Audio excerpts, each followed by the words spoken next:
Canada जाने की planning करने वाले इंडियन एप्लीकेंट्स के लिए एक ऐसी खबर आई है जो पहली नज़र में छोटी लग सकती है, लेकिन अगर आपने विजिटर वीज़ा के लिए एप्लीकेशन करने का सोचा है तो ये आपकी ट्रैवल प्लान्स को सीधे प्रभावित कर सकती है।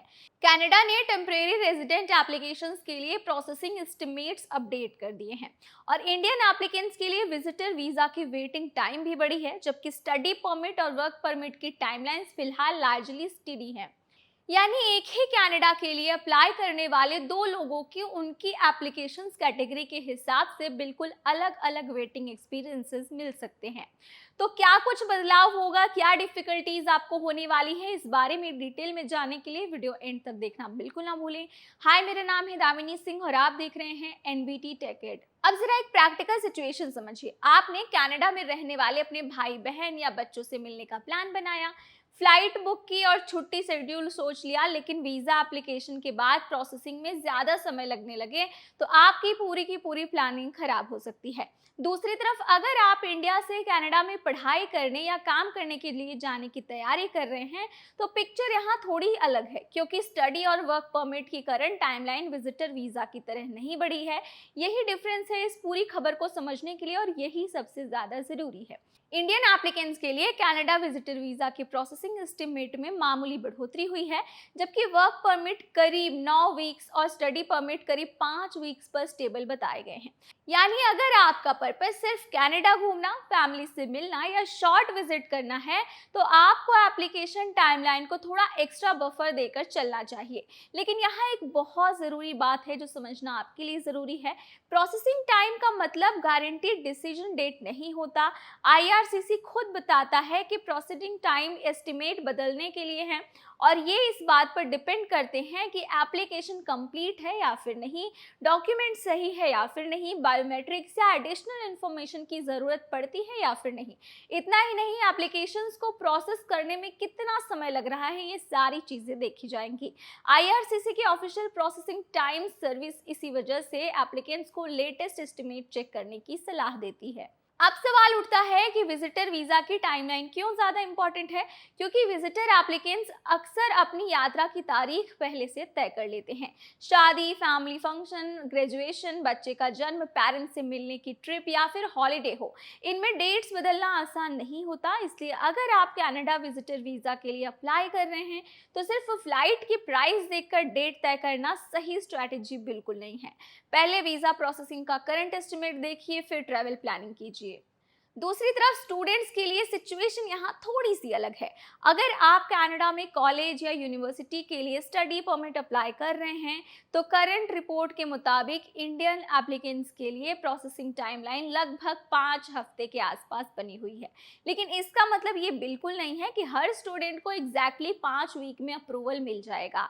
एप्लीकेशन की कंप्लीटनेस, डॉक्यूमेंट्स और इंडिविजुअल सर्कमस्टेंसेस मैटर करते हैं। कनाडा की ऑफिशियल गाइडेंस भी स्टूडेंट्स की फाइनेंशियल सपोर्ट और रिक्वायर्ड डॉक्यूमेंट्स प्रॉपर्ली डेमोन्स्ट्रेट करने के लिए सलाह देती है। अब इंडियन स्टूडेंट्स के लिए इसका प्रैक्टिकल मतलब क्या है? अगर आपका इंटेक सितंबर, जनवरी या किसी स्पेसिफिक मंथ में है तो आखिरी समय तक एप्लीकेशन रोक कर मत रखिए। एडमिशन लेटर मिलने के बाद डॉक्यूमेंट्स, फाइनेंशियल प्रूफ और बाकी रिक्वायरमेंट्स को प्रॉपर्ली प्रिपेयर करने की एप्लीकेशन टाइमलाइन को पहले से प्लान करना ज़्यादा सेंसिबल है, क्योंकि वीज़ा प्रोसेसिंग के अलावा ट्रैवल बुकिंग, अकोमोडेशन और कॉलेज रिपोर्टिंग की भी डेडलाइन होती है। करंट अपडेट के मुताबिक इंडियन एप्लीकेंट्स के लिए वर्क परमिट प्रोसेसिंग एस्टिमेट करीब 9 हफ्ते पर स्टेबल है। यानी अगर किसी कैटेगरी में फिलहाल वही काइंड ऑफ इंक्रीज नहीं दिख रही है जो विजिटर वीजा में देखने को मिली है, लेकिन वर्क परमिट एप्लीकेंट्स के लिए भी यही रूल लागू होता है। एस्टिमेट प्रोसेसिंग टाइम को गारंटीड अप्रूवल डेट बिल्कुल मत समझिए। यहाँ पर कनाडा की ब्रॉडर इमिग्रेशन स्ट्रैटेजी को भी समझना जरूरी है। कनाडा टेम्परेरी रेजिडेंट्स की संख्या को कम करने और टेम्परेरी पॉपुलेशन को मैनेज करने की कोशिश कर रहा है। गवर्नमेंट ने 2027 के अंत तक टेम्परेरी पॉपुलेशन को पॉपुलेशन के 5% के नीचे लाने का कमिटमेंट किया है। इसका मतलब ये है कि कनाडा में टेम्परेरी रेजिडेंट, जिसमें इंटरनेशनल स्टूडेंट्स और टेम्परेरी वर्कर्स शामिल हैं, उनकी ग्रोथ को लेकर गवर्नमेंट ज़्यादा कंट्रोल्ड अप्रोच अपना रही है। लेकिन यहाँ इसका ये मतलब भी बिल्कुल नहीं है कि कनाडा ने इंडियन विजिटर्स, स्टूडेंट्स या वर्कर्स के लिए एप्लीकेशंस रोक दी हैं। प्रोसेसिंग टाइम बढ़ना और एप्लीकेशन का बंद होना ये दोनों अलग चीज़ें हैं। विजिटर वीज़ा एप्लीकेंट्स की प्रोसेस हो रही है, स्टडी और वर्क परमिट एप्लीकेशन भी प्रोसेस हो रही है। फ़र्क बस इतना है कि कैटेगरी के हिसाब से वेटिंग टाइम अलग हो सकता है। अगर आप इंडिया से कनाडा जाने की प्लानिंग कर रहे हैं तो 3 अलग-अलग सिचुएशंस को याद रखिए।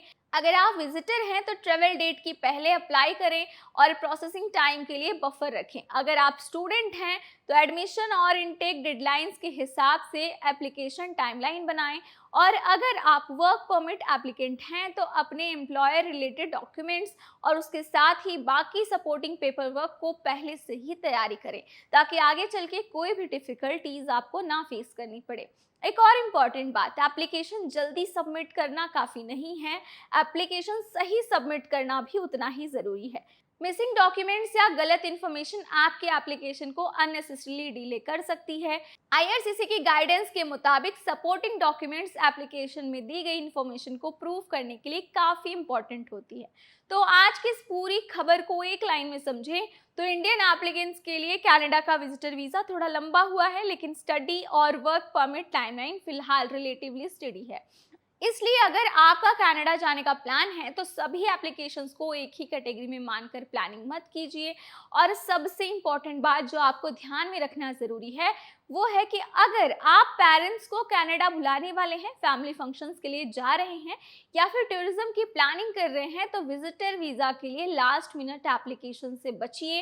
वहीं स्टूडेंट और वर्कर को अपने स्पेसिफिक डेडलाइन के हिसाब से प्लानिंग करनी चाहिए, क्योंकि अगर आप लास्ट मिनट पे कोई प्लानिंग कर रहे हैं तो उसमें गड़बड़ी हो सकती है। कनाडा जाने के लिए सिर्फ वीज़ा एलिजिबिलिटी जानना काफ़ी नहीं है। आज के समय में सही कैटेगरी चुनना, करंट प्रोसेसिंग टाइम समझना और उसके हिसाब से अपनी पूरी ट्रैवल या फिर स्टडी प्लानिंग को उतना ही बनाना सही तरीके से ज़रूरी है। तो कनाडा में वीज़ा से रिलेटेड, ग्रीन कार्ड से रिलेटेड अक्सर समय समय पे चीज़ें बदलती रहती हैं, नियम बदलते रहते हैं। तो जब भी आप वहाँ पे वर्क करने का, स्टडी करने का या फिर कोई और प्लानिंग करें तो सबसे पहले ऑफिशियल वेबसाइट पर जाकर चीज़ों को ज़रूर चेक करें कि जो भी खबरें हैं, जो भी नियम हैं, वो लेटेस्ट नियम क्या कहते हैं। क्योंकि कभी कभी ऐसा होता है कि ऐसे सिचुएशन में जब आप पुराने नियमों पर भरोसा कर लेते हैं, नए नियम से अपडेटेड नहीं रहते हैं, तो आगे चल के वर्क वीज़ा, वर्क परमिट और बाकी चीज़ों में मुश्किलें आती हैं। तो अगर आप भी कनाडा जाने की प्लानिंग कर रहे हैं या अपने फैमिली फ्रेंड से मिलने की प्लानिंग कर रहे हैं तो इस वीडियो को सेव कर लें, क्योंकि हो सकता है आगे आपके ये फ्यूचर में काम आए। और अगर आपका कोई फ्रेंड ऑलरेडी कनाडा में रह रहा है या कोई जाने की प्लानिंग कर रहा है तो ये वीडियो उनके साथ ज़रूर शेयर करें। आज की ये वीडियो अगर आपको पसंद आई हो तो वीडियो लाइक करें, और अगर आप हमारे चैनल पर नए हैं तो चैनल को सब्सक्राइब करना ना भूलें।